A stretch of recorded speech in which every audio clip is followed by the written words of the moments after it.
Nós estamos estudando a palavra de Deus e nós falamos um pouquinho sobre a história de Davi, como ele foi escolhido, como ele foi ungido, o coração dele, o que a palavra de Deus fala a respeito dele. E depois vimos algumas coisas que demonstram as razões por que ele foi desqualificado. E para mim, a principal razão foi a sua perda de integridade. E nós vimos alguns aspectos onde a integridade desse rei foi sendo corroída ao longo dos tempos. E eu quero falar sobre a perda da moral. Quando a gente vai abrindo concessões na nossa vida, a gente mexe um pouquinho nos valores, a gente mexe um pouquinho no nosso autoconceito, na nossa autoimagem, a gente não vai considerando as pessoas que estão à nossa volta e vai se tornando aparente a nossa perda de integridade. E quando Davi chega nessa questão de perder a sua integridade moral, é porque estas coisas já estavam lá dentro no coração.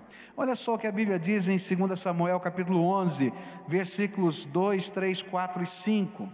Deixa a sua Bíblia aberta em 2 Samuel 11 e 12, nós vamos trabalhar nesses dois capítulos pensando alguns versículos.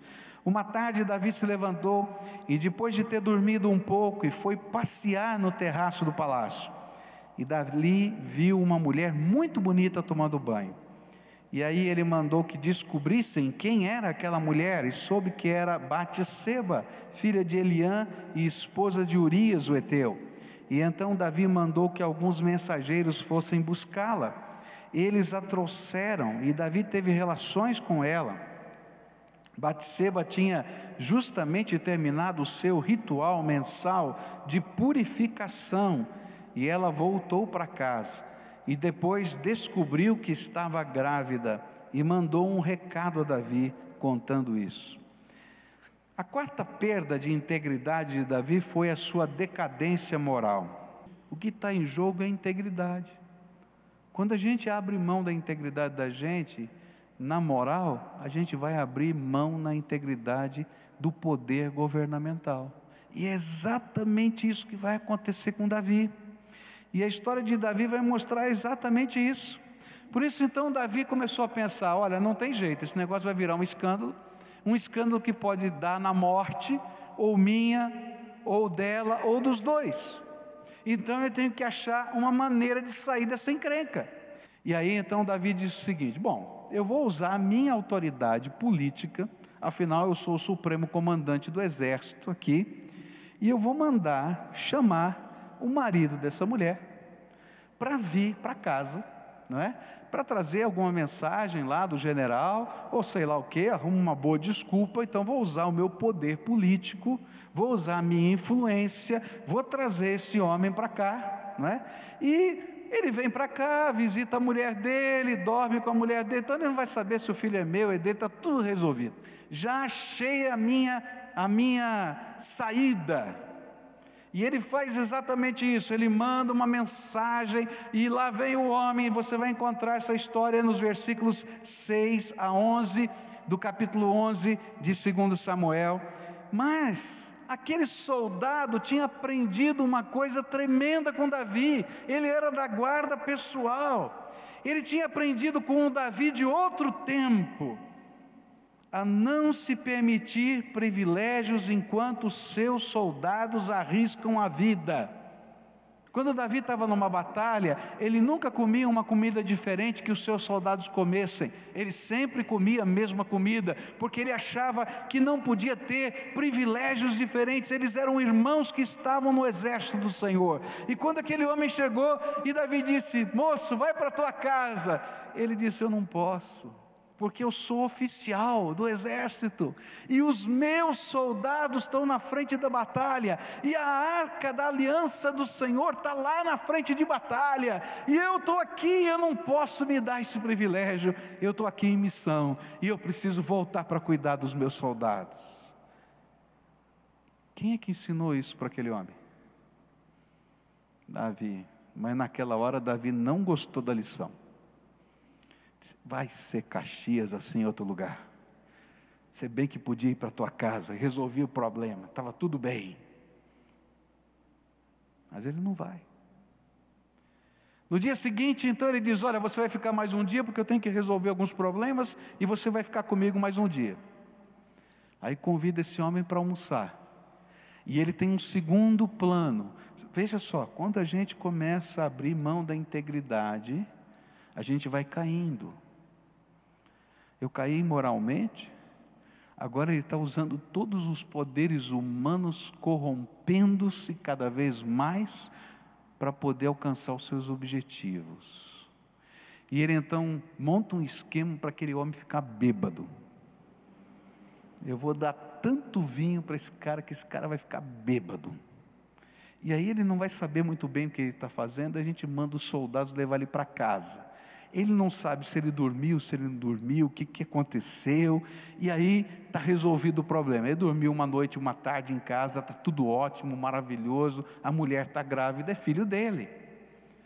Mas aquele homem, mesmo embriagado pelo rei, ele pega o seu cobertor, sua capa, e dorme na sala da guarda.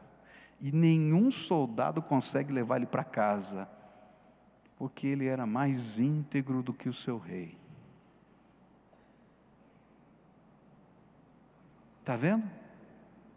Aí piora mais ainda, gente, a coisa fica pior, porque Davi se vê numa encruzilhada. E agora, o que eu faço? Se esse homem voltar para o fronte, a gravidez vai aparecer, ele vai passar alguns meses nessa guerra,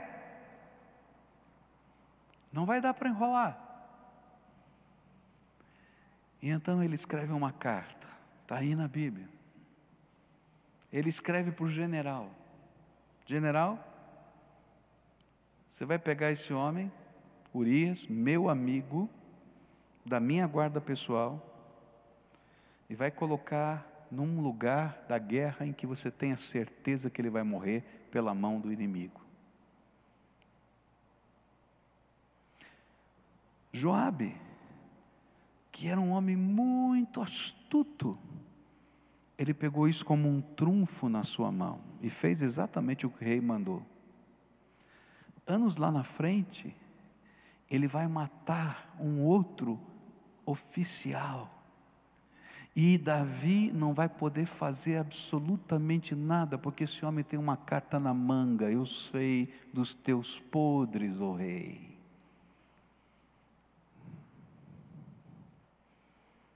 E sabe o que é pior?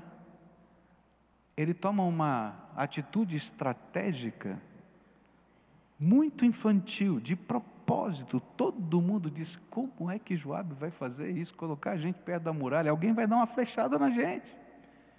Todo mundo. Mas ele tinha uma intenção por trás. E sabe o que acontece? Não morre só Urias. Morre Urias, os seus soldados e vários outros oficiais do rei, por causa dessa ordem de Davi.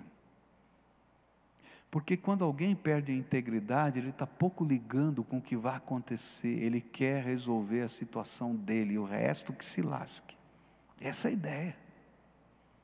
Aí Joabe manda a informação: olha, rei, negócio seguinte, manda um mensageiro, a gente está aqui na batalha, nós tivemos algumas perdas, tá? O problema aconteceu, alguns dos seus oficiais morreram, não é? Nessa batalha, e a coisa ficou meio complicada aqui, e aí então ele diz assim para o mensageiro: olha, mensageiro, é o seguinte, você conta tudo o que aconteceu, mas se o rei perguntar por que eu fui tão tolo a ponto de colocar os oficiais tão perto da muralha, porque eu sabia que alguém podia jogar uma pedra, alguém podia dar uma flechada, você diz assim: e o teu servo Urias também morreu.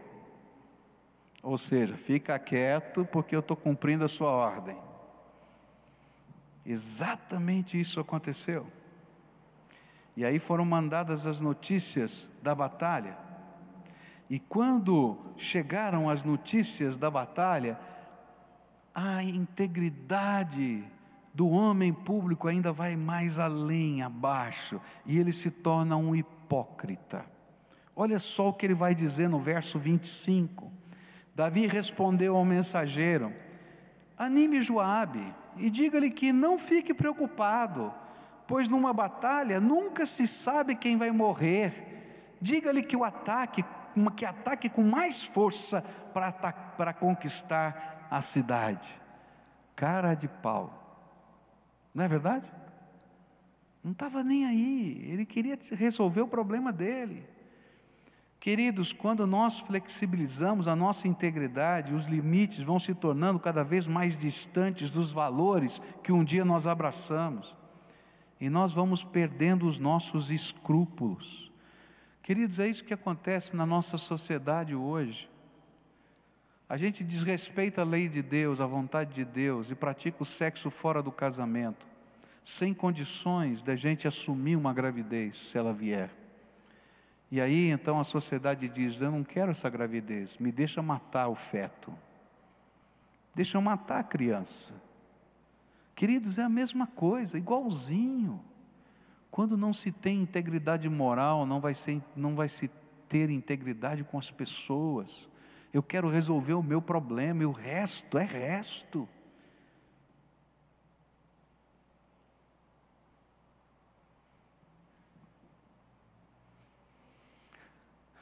Quando a gente para aqui, a gente perde uma das cenas mais preciosas.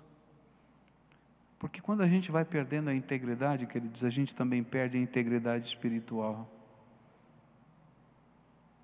Porque muitas vezes nós esquecemos, ou quem sabe nos enganamos, imaginando que Deus não vê, ou que Deus nada fará diante da nossa perda de integridade. Mas a perda de nossa integridade é uma afronta ao nosso Deus, e nos afeta profundamente, e nos afeta espiritualmente. É interessante porque no capítulo 12 de 2 Samuel vai um profeta, e o profeta agora vai falar com Davi.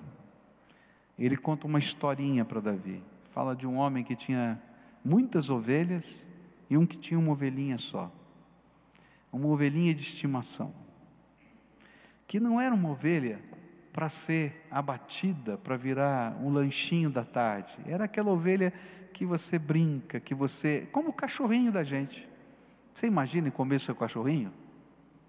Não dá, não é verdade? Então, essa é a cena.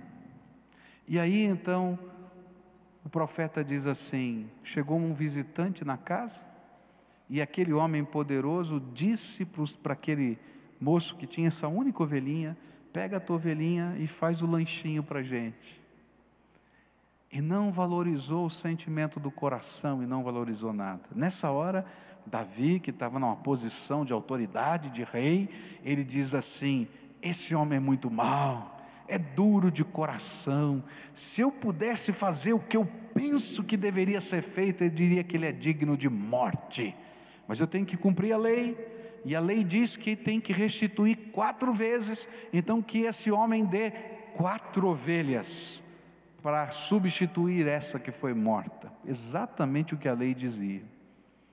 E é interessante que o profeta vai dizer para Davi, ele diz assim: e então disse Natã a Davi: tu és este homem, e assim diz o Senhor Deus de Israel: eu te ungi rei sobre Israel, e eu te livrei das mãos de Saul, dei-te a casa de teu senhor, e as mulheres de teu senhor em teus braços, e também te dei a casa de Israel, e de Judá, e se isto fora pouco, eu teria acrescentado mais a tais coisas.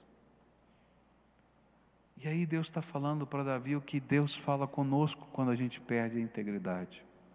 Ele diz assim: filho, lembra tudo quanto eu tenho feito por você.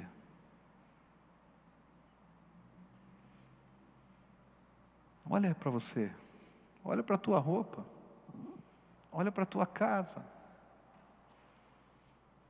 olha para o respeito que as pessoas têm para com você. Deus está dizendo: isso é a minha bênção que está sobre a tua vida. E você não está valorizando a minha bênção que está sobre você. Você não está valorizando o meu amor. Você não está valorizando a minha palavra. Verso 9 vai dizer: por que, pois, desprezaste a palavra do Senhor, fazendo o que era mal perante Ele? A Urias o Heteu feriste a espada, e a sua mulher tomaste por mulher, depois de o matar com a espada dos filhos de Amon. Você não está levando a sério nada. E sabe o que é pior? É o que vai aparecer no verso 14 desse texto. Diz assim: e deste motivo a que blasfemassem os inimigos do Senhor. Naquele tempo, a Bíblia diz, o livro de Jó nos ensina, que Deus tinha que ter muita paciência, porque Satanás fazia uma visitinha lá no céu para perturbar Deus. E ele dizia assim: Davi é o teu ungido? Olha, ó, esse cara aqui, só tem ungido marca barbante. Olha só essa coisa, coisa horrível, porque diz a Bíblia que ele é o acusador das nossas almas. É nesse homem que você colocou o teu Espírito Santo? Não vai funcionar, esse negócio do reino não vai funcionar de jeito nenhum, não tem jeito. E a Bíblia está dizendo o seguinte, que os inimigos de Deus, lá nas alturas, blasfemavam de Deus por causa de Davi e da unção que Deus havia derramado sobre ele.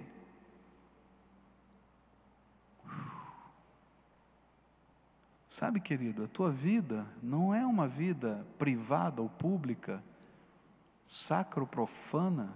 Você é um ser espiritual, um dia foi chamado por Deus, selado pelo Espírito Santo de Deus. O nome de Jesus está sobre você. Se a tua vida honra a Jesus, você honra o nome de Jesus. Mas se a sua vida não honra Jesus, o nome de Jesus é desonrado em todo o universo. É coisa séria. Deus vai trabalhando a nossa vida para que haja perdão, transformação e restauração. É interessante que Davi, ele não é morto e nem é retirado do seu governo, como Saul foi retirado, porque ele perdeu definitivamente a unção, porque nessa hora da confrontação, esse homem se quebrantou. E se você ler o Salmo 51 e o Salmo 32, são as orações que Davi escreve diante de Deus, pedindo perdão pelo seu pecado. Porque se ele não tivesse se quebrantado, como Saul não se quebrantou, ele teria perdido a sua unção e não seria mais rei de Israel, porque Deus não faz acepção de pessoas. Mas é interessante que o profeta diz: olha, estou vendo, Deus está me falando que você realmente está arrependido. Mas Davi, eu tenho que dizer uma coisa para você. Ainda que Deus perdoe, e ainda que você não morra, e ainda que você não perca a sua unção, o seu pecado, a sua quebra de integridade vai ter consequências na tua vida. E essas consequências fazem parte das decisões que você tomou. E o perdão de Deus não retira as consequências do pecado.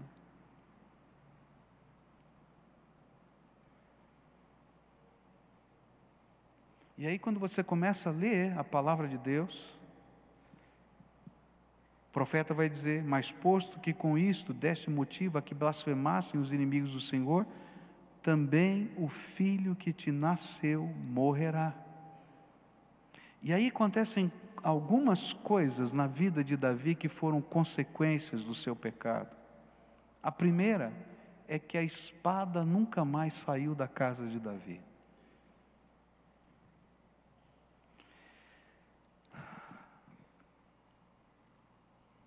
Um rei perdeu a sua autoridade, mas um pai e um marido perdeu a sua dignidade diante da família. Outra coisa que vai acontecer por causa dessa perda de autoridade desse pai, é que a vergonha vai fazer parte da sua casa, porque quando a gente perde valores morais, a gente não tem autoridade para ensinar valores morais para os nossos filhos. Amnon vai cometer um estupro da sua irmã Tamar dentro de casa. Absalão vai começar uma revolução para tomar o lugar do pai no reino. Absalão vai dormir com as mulheres de Davi, nesse mesmo terraço em que ele estava olhando aquela mulher, e todo o povo de Israel olhando isso acontecer no terraço, para cumprir a profecia que estava lá em 2 Samuel 12, que diz assim no verso 11: assim diz o Senhor, eis que da tua própria casa suscitarei o mal sobre ti, e tomarei tuas mulheres à tua própria vista, e as darei a teu próximo, o qual se deitará com elas em plena luz deste sol, porque tu o fizeste em oculto, mas eu farei isto perante todo Israel e perante o sol. E sabe quem que aconselhou Absalão a fazer isso? Aitofel, avô de Batseba. O que eu quero dizer, queridos, é que quando a gente não trabalha a nossa integridade, isso tem efeitos na nossa vida desastrosos. Se não chegou o dia da desgraça na tua vida, olha para o teu coração antes do dia mau chegar e conserta os teus valores. Lembra que você é servo do Senhor e permita que o temor do Senhor esteja na sua alma. Não faça concessões, porque essas concessões quebram a sua integridade diante de Deus. E nesse momento o passo é fazer acerto com Deus, antes que Deus tenha que julgar a sua casa. Mas se você já fez algumas coisas dessas, se a tua vida moral está quebrada, se a tua vida espiritual está arrebentada, não adianta só confessar os seus pecados a Deus. Porque Deus, na sua graça, vai lhe perdoar, mas você vai ter que ir atrás das consequências. E você vai ter que se restaurar diante dessas pessoas que você machucou. E sabe qual vai ser o passo? Você vai ter que espiritualmente se restaurar com Deus, mas você vai ter que chegar para alguém que você magoou muito, que traiu, que machucou, olhar no olho e dizer: olha, eu fiz algo horrível e só posso depender do teu perdão. E sabe o que acontece? É que quando chega nessa hora, não depende mais de você. Deus tem que trabalhar o coração dessa outra pessoa para perdoar você. Porque quem perdoa você é que vai assumir todo o custo dessa dívida. Porque você nunca vai conseguir pagar essa dívida. Se você está vivendo a quebra da integridade na tua alma, por favor, volta aos teus valores. Volta ao temor do Senhor. Volta à busca de santidade. Volta ao clamor da alma com Deus. Volta. Porque o caminho que você está trilhando é desgraça. E vai aparecer um dia. Mas se você está no meio dessa jornada em que a desgraça já está acontecendo, então faz reparação, querido. Volta para Deus e vai pedir perdão. Vai fazer essa jornada de volta. Um dia eu conversava com uma moça que tinha um vício de roubar. Ela roubava. Ela entrava numa loja, ela roubava. Entrava no supermercado, ela roubava. Ela ia na tua casa, ela roubava.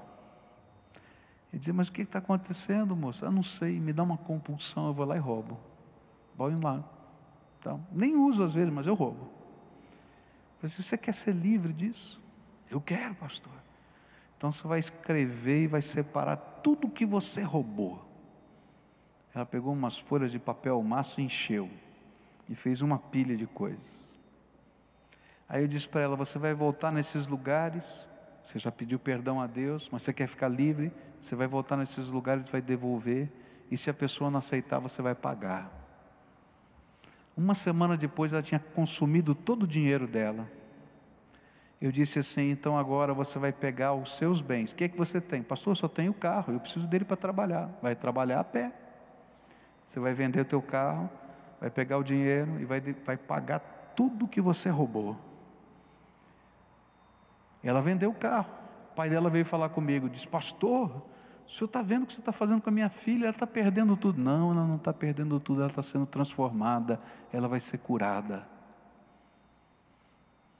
Ela pagou tudo que devia, o carro foi inteirinho. E ela voltava e dizia assim: pastor, eu nunca passei tanta vergonha na minha vida. Eu chegava lá com aquela escova velha que eu tinha roubado lá na farmácia. E eu dizia: eu roubei do senhor essa escova, eu vim devolver essa porcaria. Esse daqui eu não quero, você é isso, você é aquilo, você é aquilo outro.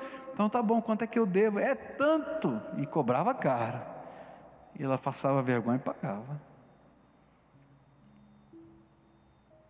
Mas aquela mulher foi transformada, nunca mais roubou na sua vida. Mãe de 3 filhos, dona de 2 empresas hoje, serva do Senhor Jesus. Queridos, a gente tem que pedir perdão a Deus, mas a gente tem que ter coragem de voltar na nossa vida, no nosso passado e fazer reparações. Nem tudo a gente vai conseguir reparar, mas a gente tem que enfrentar o nosso passado e tem que consertar. E quando a gente começa a fazer isso, a gente tem autoridade para ensinar e para ministrar na vida dos outros. Se a gente não fizer isso, queridos, os seus filhos não vão ter respeito por você. As pessoas que estão à sua volta não vão ter respeito por você. Mas quando a gente vê alguém levando a sério os valores de Deus de novo, arrependido e consertando, a gente vai vendo os caquinhos sendo juntados por Deus na sua graça.